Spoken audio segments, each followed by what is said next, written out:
Reliability उतनी बढ़ेगी। तो जितना कंट्रोल कम होगा रिलायबिलिटी उतनी ज्यादा होगी।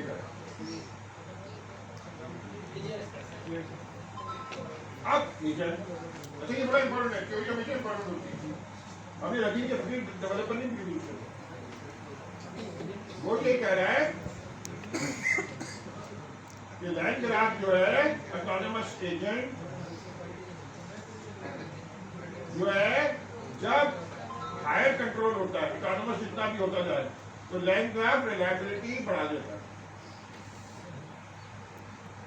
तो लाइन ग्राफ अगर हम यूज कर रहे हैं और हमने एक मिनिमम रिलायबिलिटी अचीव करनी है प्रोडक्शन एप्लीकेशन के लिए, हमने एक लाइन लगा दी, ठीक है, तो हम वो लाइन ना ज़्यादा मतलब कंपैरेटिवली हायर और ऑटोमेट करके भी हायर ऑटोमेशन के साथ ही वो रिलायबिलिटी अचीव कर सकते हैं। ऐसे ही है ना sir? Basically blend of both है तो वो एक बीच के रसल ले लेता है। अच्छा, अब मेरी प्यारी बेटी कहाँ बैठी हुई है? आ जाओ, ये तस्वीर में।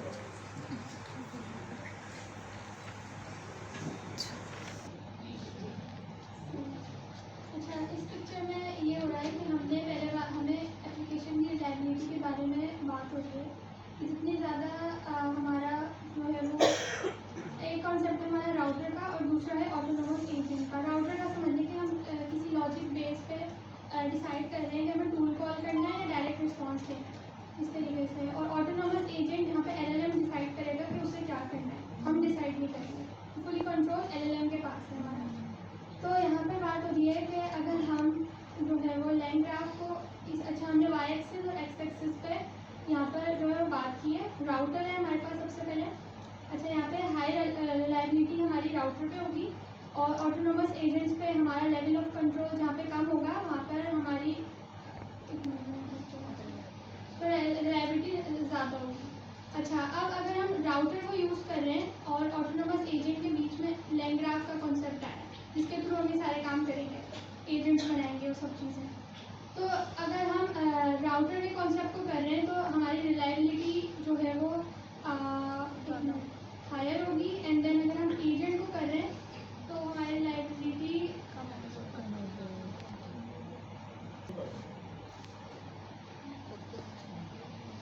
सही है। और अगर हम एजेंट्स को यूज़ कर रहे हैं तो हमारी y एक्सिस को होता है जो बॉटम की तरफ जाता है, ये वाला ना, हाँ, y एक्सिस होगी और x एक्सिस। ठीक है, सही है। तो इसमें ये हो रहा है कि अगर हम राउटर के कॉन्सेप्ट को यूज़ करेंगे तो हमारी एप्लीकेशन रिलायबिलिटी की बात होगी वो होगी लो, और अगर हम एजेंट देंगे तो वो होगी हायर।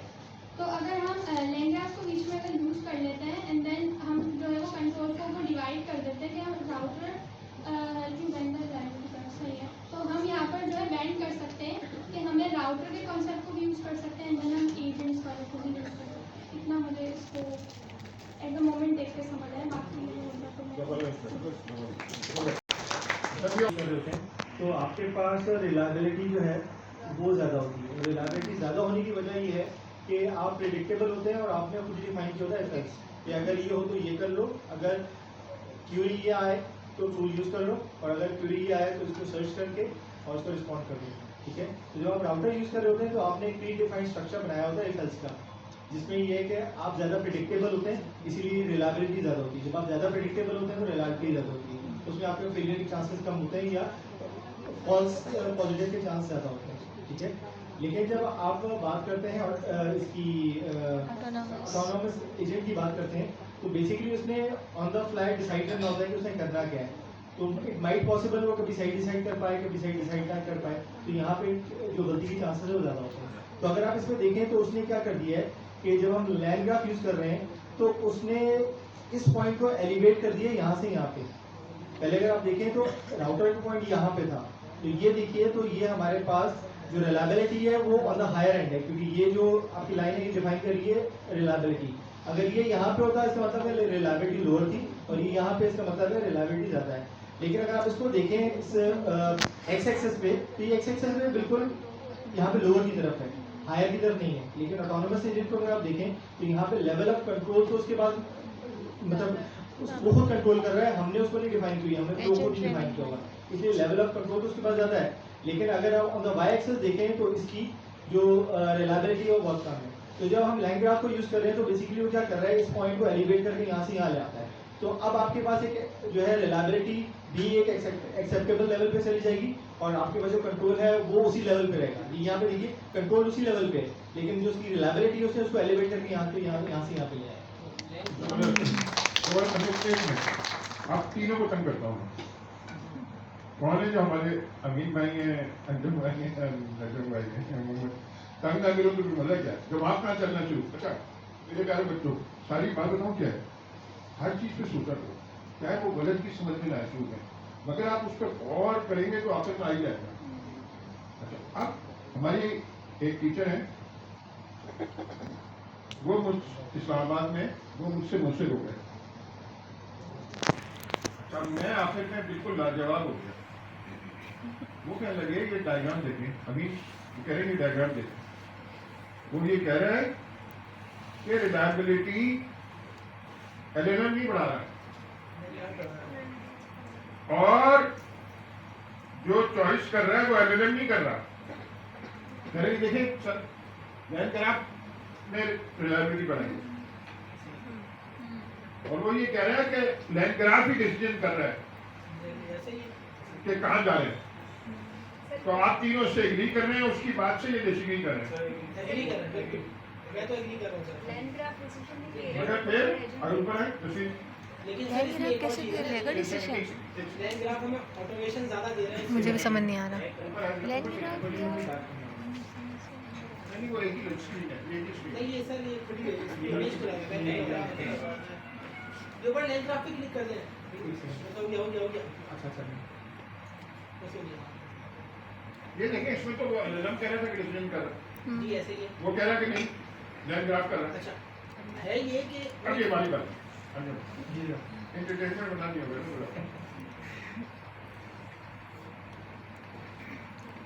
सर ये भी कौन सी बात सही एलएलएम कर रहा है डिसीजन या लाइन ग्राफ कर रहा है? सर मेरे साथ देखिए सर एलएलएम ही रहा है, ठीक है, लेकिन लाइन ग्राफ बेसिकली क्या कर रहा है, जो उसको प्रॉम्प्ट कर रहा है, जो उसको कंट्रोल कर रहा है, बड़ा रिफाइन कर रहा है, जिसकी वजह से वो डिसीजन सही ले रहा है। पहले वो पहले अपनी वजह से डिसीजन ले रहा था, अब हम इसको इतनी रिफाइंड उसको इनपुट दे रहे हैं या प्रॉम्प्ट दे रहे हैं कि वो सही डिसीजन कर पा रहा है। तो बेसिकली उसकी हेल्प कर रहा है प्रॉम्प्ट करने, बेहतर प्रॉम्प्ट देने में, ताकि डिसीजन सही ले सके। बेहतरी की तरफ वो कर रहे हैं। हाँ लाइन ग्राफ थोड़ी डिसीजन लेगा, वो तो एलएलएम लेगा क्योंकि वो मॉडल है।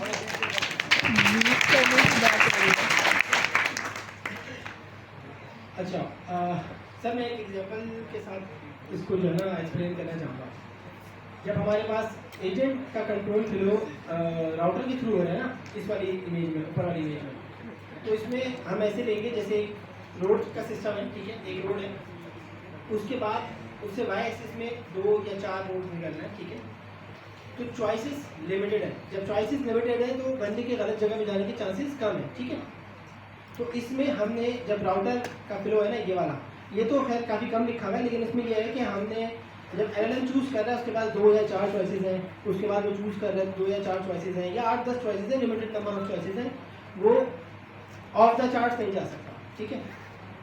जब हम इस वाली इमेज की बात कर रहे हैं ना, जिसमें हम कह रहे हैं कि एजेंट जो है वो खुद डिसीजन ले रहे हैं, ये इस तरह है जैसे हमने उसको एक खुले मैदान में छोड़ दिया जिससे बहुत सारे रास्ते निकल सकते हैं, ठीक है, और वो रोक जा सकता है, मतलब ये कि वो किसी भी डायरेक्शन में जा सकता है, मगर हमारे पास से कंट्रोल गया, हमारी रिलायबिलिटी गई, लेकिन हमारा जो फ़ायदा हुआ वो ये कि हमारे पास ऑटोमेशन आ गई है, ठीक है।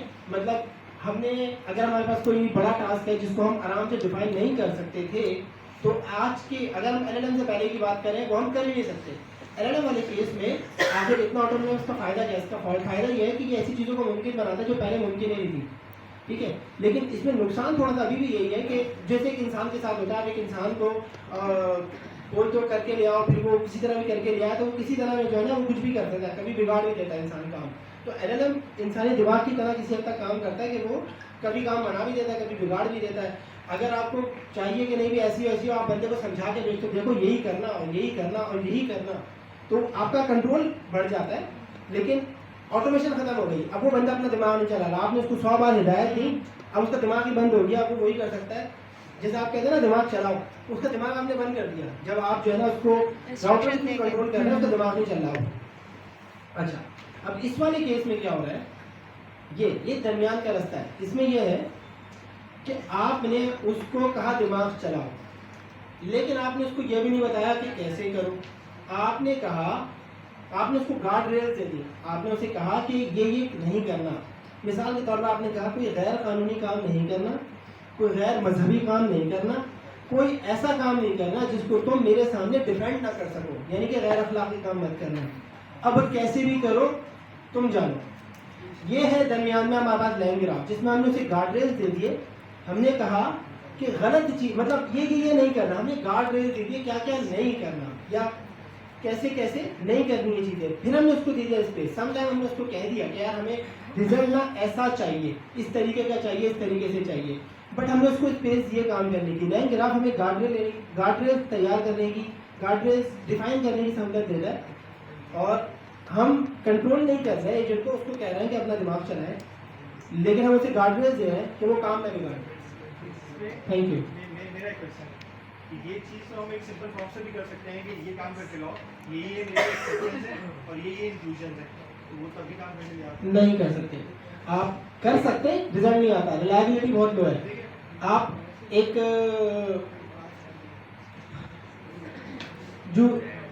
जूलियट वाली एक लव स्टोरी का नाम क्या है, रोमियो एंड जूलियट, और रोमियो एंड जूलियट का राइटर का नाम कोई बताएगा? शेक्सपियर। अब शेक्सपियर की आप रोमियो एंड जूलियट की बुक का नाम मुझे याद नहीं है, तो आप वो ले लें, ठीक है, आप इसको पूरी दे दें। आप इसे ये बात नोट करें, इनको रोमियो और जूलियट ही कर रहे सर और क्या एग्जाम्पल में वही थी, क्या करें। आपने इसको वो पूरी घूम दी। आपने कहा कि अब रोमियो का नाम कर दो शहजाद और जूलियट का नाम कर दो सारा, ठीक है। अब आप उससे क्वेश्चन आंसर करने वाले हैं। आपने उसको प्रॉब्लम में ये कह दिया, आप करके देख लें, वो ब्रेक करेगा। वो कभी जो है ना, मतलब अब आप उसे कहें कि वो कहाँ शहजाद कहाँ गया, तो आपको जवाब में रोमियो दे देगा, वो करेक्शन नहीं करता, ठीक है। जब हम कोई एजेंटिक फ्रेम यूज करते हैं, फ्रेमवर्क यूज करते हैं, तो हम रिलायबिलिटी बढ़ा देते हैं। हम, आप भी बिल्कुल सही कह रहे हैं कि हम कर सकते हैं, वो होगा नहीं। 100 में से 50 में वो शहजाद जवाब देगा, 50 में अभी भी रोमियो कर रहा होगा, जबकि आपने उसे कह दिया कि रोमियो नहीं, ठीक है। अब आप बहुत स्ट्रिक्ट हो जाए तो ये फिर वही बात आ गई कि आप कह रहे हैं अपना दिमाग बंद करो। आपने कहा कि कहीं पर you cannot use the word Romeo ever again। आप ऐसा कर देंगे तो आपको रोमियो यूज नहीं करेगा, ठीक है, लेकिन फिर जॉन आ जाएगा कहीं से उठकर उसमें।